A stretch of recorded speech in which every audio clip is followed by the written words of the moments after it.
Welcome to TProject.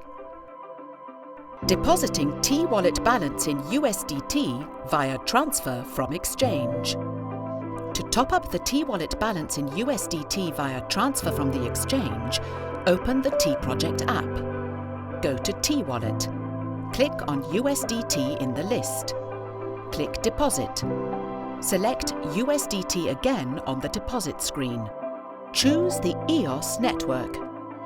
Copy the TProject home address shown below for the USDT transfer from the exchange. Open the exchange app.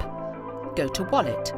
Click on USDT. Click Withdraw. In the pop-up menu, select On-Chain Withdrawal. Fill in the following fields in the new window. Paste the previously copied address TProject home into the withdrawal address field. Select the EOS network. For the identifier field, go back to the TProject app and copy the memo. Enter the withdrawal amount. Note the network transfer fee which is deducted automatically. Confirm the withdrawal and follow all steps to verify your transaction.